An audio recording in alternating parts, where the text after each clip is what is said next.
Here's the real reason why Anna will never divorce Josh. Hello everyone, my name is Julie, nice to see you on my YouTube channel. Next week, Josh will eat Thanksgiving dinner in federal prison. It will be the first of many such holidays for Josh, who has been sentenced to 12 years in federal prison on charges of receiving and possessing CP materials, CSAM. Obviously, Josh deserves the misery of sitting down to a tray full of gray mush with a few hundred fellow offenders on Turkey Day. But what about his wife and children, who will suffer almost as much, despite having done nothing wrong themselves?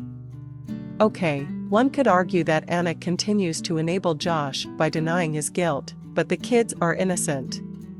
Obviously, Anna has some tremendously difficult days ahead of her, and many believe that she deserves better. Fans have been encouraging Anna to divorce Josh, but as cousin Amy Duggar reminded the world in a new interview with UK tabloid The Sun, it's unlikely that that will ever happen. "I don't see that happening," Amy said when asked about the possibility of Anna ending her marriage. "I wish she would, of course, but I just don't see that happening." Amy has been an outspoken critic of Josh since his arrest, and she's quick to point out that he's a product of the patriarchal world in which he was raised, a world where divorce is not permitted. They teach, your vows cannot be broken, you are making a life decision, and no matter what happens, that is your husband and you have to respect him, love him, walk beside him, and in all honesty be underneath him, she told The Sun. "It's sad, so sad, and it just breaks my heart to think about it," Amy continued. "How much more can Anna endure, really?" she added.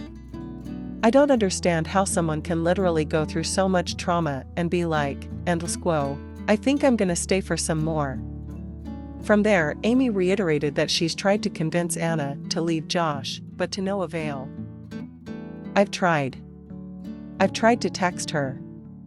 Well, at first it was endless quo, I love you.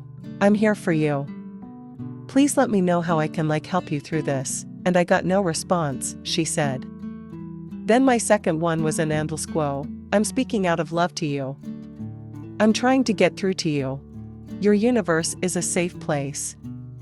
We are a safe place if you need to take your children somewhere. Yes, it seems that Amy even offered Anna a place to stay, but the offer was rebuffed. We could have helped her, we really could. Please like and subscribe to my channel and click on the bell icon to get new video updates. And still no response, Amy said. There is just so much more for Anna than what she's going through right now. Despite the friction between the cousins-in-law, Amy wants the world to know that she still supports Anna, explaining, "You're in a really dark tunnel and maybe she's in disbelief. It's going to take her a long time to even understand what the heck is going on. What has happened in her life is tragic, she's a victim of all this too, it's just tragic all the way around." "I don't expect her to respond, but I would love for her to," said Amy. "I understand she's probably scared out of her mind, she's stressed and there are so many things going on right now." Amy added that she hopes Anna and her kids are getting the help they need and not just living in denial. "I would have had a mental breakdown if I were her, so I hope she's taking care of herself," she told The Sun, and more importantly, "I hope that she's taking care of her children," Amy added. "They're precious children, beautiful kids, and they have so much potential, and I just hope that they're able to reach it." Asked if she thinks Anna will move to Texas in order to be closer to Josh's prison, Amy replied, "Lord, I hope not. I want her to understand what has happened here. Honestly, I wouldn't even have married him in the first place." Knowing what happened to the sisters, continued Amy, referencing the fact that Josh accosted 4 of his sisters, "What has happened in the family that no one ever knows about? I was shocked and literally didn't know, and don't marry someone like that."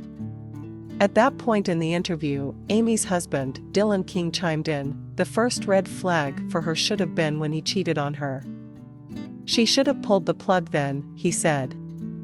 "When you're cheating on your wife with hookers, it's time to leave."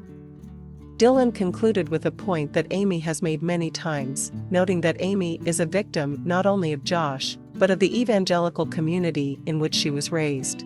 It's going to take years for her to process what has happened with Josh.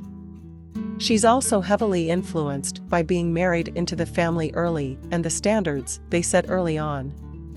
Yes, Amy has been brainwashed by Jim Bob just as surely as his own kids have.